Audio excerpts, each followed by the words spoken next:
வணக்கம் மாணவர்களே, இந்த வீடியோவில் நாம் இப்போ என்ன பார்க்க போகிறோம்னா 5ஆம் வகுப்பு 3ஆம் பருவம் இயல் 3ல் இருக்கக்கூடிய செய்யுள் பகுதி தான் பார்க்க போகிறோம். அறநெறிச்சாரம் பக்கம் 37ல் இருக்குது. சரிங்களா? பக்கம் 37ல் இருக்கக்கூடிய செய்யுள் பகுதி தான் பார்க்க போகிறோம். தலைப்பு வந்து அறநெறிச்சாரம். யார் இந்த பாடல் எழுதியிருக்காங்கன்னா பாடலாசிரியர் வந்து முனைப்பாடியார். யார் எழுதியிருக்காங்க? முனைப்பாடியார் எழுதியிருக்காங்க. வாங்க முனைப்பாடியார் இந்த பாடலில் என்ன சொல்லியிருக்காங்கன்றத பார்க்கலாம். தூயவாய் சொல்லாடல் வன்மையும் துன்பங்கள் ஆய பொழுதாற்றும் ஆற்றலும் காய்விடத்து வேற்றுமை கொண்டு ஆட மெய்மையும் இம்மூன்றும் சாற்றுங்கால் சாலத் தலை. முதல்ல என்ன வரும்னா தூயவாய் சொல்லாடல் வன்மையும் அப்படின்னா என்ன அர்த்தம்னா, நம்ம பேசுகிற நம்ம வாய் வந்து குற்றம் இல்லாமல் சொற்களை பேசக்கூடிய வன்மை இருக்கணுமா. தூயவாய் சொல்லாடல் வன்மையும், குற்றம் ஏற்படாத வார்த்தைகளை பேசணும். அடுத்து 2வது துன்பங்கள் ஆய பொழுதாற்றும் ஆற்றலும்.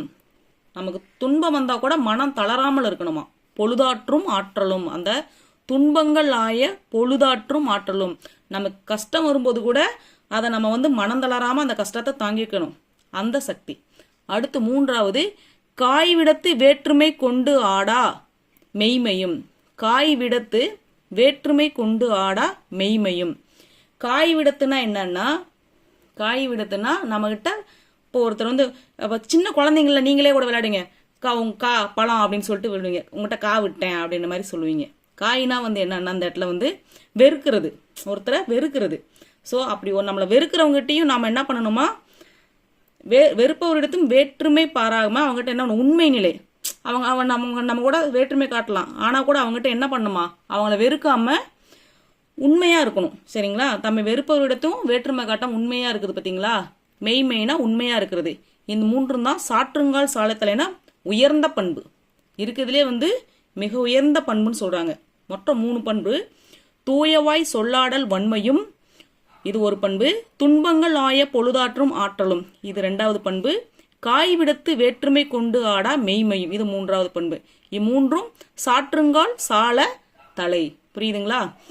நம்ம வந்து குற்றம் தராத, மற்றவங்களுக்கு கஷ்டம் கொடுக்காத வார்த்தைகளை பேசக்கூடாது. மற்றவங்க மனசு கஷ்டப்படுற மாதிரி பேசக்கூடாது. அது முதல் பண்பு. 2வது வந்து நமக்கு துன்பம் வந்த போது கூட நாம வந்து அதை தாங்கிக்கக்கூடிய தன்மை இருக்கணும். 3வது நம்மகிட்ட வேற்றுமை பார்க்குறவங்க கிட்ட கூட நாம உண்மையா இருக்கணும், உண்மை நிலையில இருக்கணும். இந்த 3 தான் வந்து உயர்ந்த பண்புன்னு சொல்லிட்டு ஆசிரியர் முனைப்பாடியார் கூறுகிறார். பாருங்க, கீழே சொல் பொருள் கொஞ்சம் கொடுத்துருக்காங்க பாருங்க. காய்விடத்துனா வெறுப்பவர் இடத்து, சாற்றுங்கால்னா கூறும்போது, சாலன்னா மிகவும், தலைனா முதன்மை. பாடல் பொருள் கீழே கொடுத்துருக்காங்க பாருங்க. குற்றம் ஏற்படாமல் பேசுதல். 2வது துன்பங்கள் உண்டான போதும் மனம் தளராமல் இருத்தல். துன்பங்கள் உண்டான போதும் மனம் தளராமல் இருத்தல்.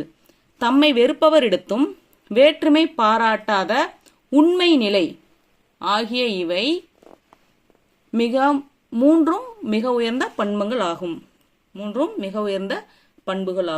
இதோட நூல் குறிப்பு. சரிங்களா? அந்த அறநெறிச்சாரம் இருக்கு இல்லைங்களா, அதோட நூல் குறிப்பு.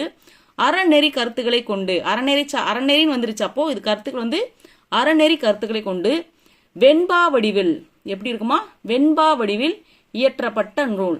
வெண்பானா என்னன்னா, மொத்தம் 4 அடிகள் இருக்கும். ஒவ்வொரு அடிகள்லையும் எத்தனை சொற்கள் இருக்கும்? 4 சொற்கள் இருக்கும். கடைசி அடியில மட்டும் 3 சொற்கள் இருக்கும். அதுதான் வந்து வெண்பா. அடிகள் தோறும் 4 சொற்களையும், கடைசி அடிகளில் மட்டும் 3 சொற்களை கொண்டு முடிகிறதா வந்து வெண்பா. சரிங்களா? இந்த நூல் வந்து வெண்பா. அறநெறிச்சாரம் இப்பாடல்கள் சுருங்க சொல்லல், விளங்க வைத்தல் முதலிய அழகுகளை பெற்று விளங்குகின்றன. சரிங்களா? இது என்ன பண்றாங்க, இந்த பாடல் வந்து சுருங்க சொல்லி விளங்க வைக்குது முதலிய அழகுகளை பெற்று விளங்குகின்றன. இந்நூலை எழுதியவர் முனைப்பாடியார்.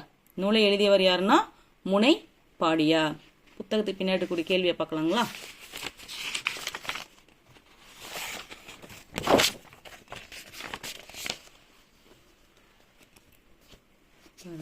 என்னென்ன கேள்வி இருக்குன்னு பார்க்கலாங்களா? சரியான விடையை தெரிவு செய்து எழுதுக. முதல் கேள்வி பாருங்க. சொல்லாடல். என்னது? சொல்லாடல். இச்சொல்லை பிரித்து எழுத கிடைப்பது. இது எப்படி பிரிக்கலாம்னா, சொல் கூட்டல் லாடல்னு பிரிக்கலாமா, இல்ல சொல கூட்டல் ஆடல்னு பிரிக்கலாமா, சொல் கூட்டல் ஆடல்னு பிரிக்கலாமா, சொல்லா கூட்டல் ஆடல்னு பிரிக்கலாமா? ஈல வர சொல் கூட்டல் ஆடல். பொழுதாற்றும். இச்சொல்லை பிரித்து எழுத கிடைப்பது.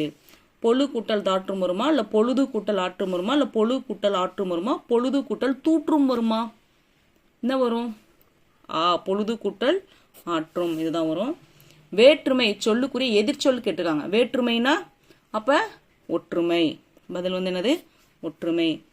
பாடலில் இரண்டாம் எழுத்து ஒன்று போல் வரும் சொற்களை எழுதுக. அதாவது இரண்டாவது எழுத்து ஒரே மாதிரி இருக்கக்கூடிய சொற்கள் வந்து எடுத்து சொல்லியிருக்காங்க. அங்க பாடல்ல இரண்டாவது எழுத்து எங்க ஒரே மாதிரி வந்திருக்கு? இங்க பாருங்க.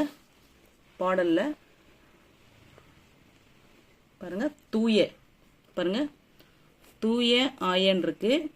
இன்னொன்னு இரண்டாவது எழுத்து ஒரே மாதிரி இருக்கும். இங்க பாருங்க, வன்மை வன்மை துன்பங்கள். இங்க பாருங்க, வன்மை துன்பம். இரண்டாவது எழுத்து இன்னும் வருது. தூய ஆய வன்மை துன்பம். இதை நீங்க எழுதிக்கலாம். தூய ஆய என்ன எழுதிக்கலாம்? இங்க பாருங்க, இரண்டாம் எழுத்துக்கு தூய ஆய, அதுக்கப்புறம் என்ன எழுதிக்கலாம்? வன்மை துன்பம். துன்பம் வன்மை. பாருங்க, யா யா இரண்டாவது எழுத்து ஒரே மாதிரி இருக்கு. இன்னும் இரண்டாவது எழுத்து ஒரே மாதிரி இருக்கு. நாம் பேசும்போது கடைபிடிக்க வேண்டிய பண்பு யாது? நாம் பேசும்போது கடைபிடிக்க வேண்டிய பண்பு யாதுன்னா 3 பண்பு சொல்லியிருந்தாங்க. பேசும்போது என்ன கடைபிடிக்கணும்? நாம் பேசும்போது குற்றமில்லாத சொற்களை கடைபிடிக்க வேண்டும். நாம் பேசும்போது குற்றமில்லாத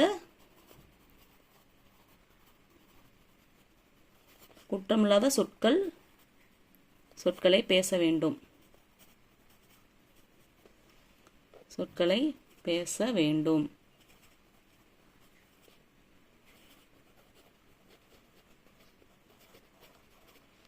ரெண்டாவது கேள்வி என்ன கொடுத்துருக்கு? உயர்ந்த பண்புகளாக அறநெறி சாரம் குறிப்பிடுவன யாவைனா, நாம வந்து 3 பண்புகள் பார்த்தோம் இல்லையா? அந்த 3 பண்பு, அந்த பாடலுக்கு கீழே இருக்கக்கூடிய அந்த 3 பண்புகளையும் உயர்ந்த பண்புகள்னு சொல்லிட்டு சொல்றாங்க.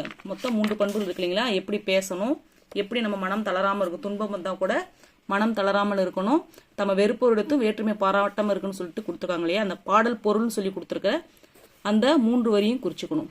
பாடல் பொருளில் இருக்கக்கூடிய குற்றம் ஏற்படாமல் பேசுதல், துன்பங்கள் உண்டான போதும் மனம் தளராதிருத்தல், அடுத்து தம்மை வெறுப்பவரிடத்தும் வேற்றுமை பாராட்டாத உண்மை நிலை ஆகிய இவை 3ம் மிக உயர்ந்த பண்புகளாகும். இதுதான் வந்து அறநெறி சாரத்தில் கருத்துக்கள்.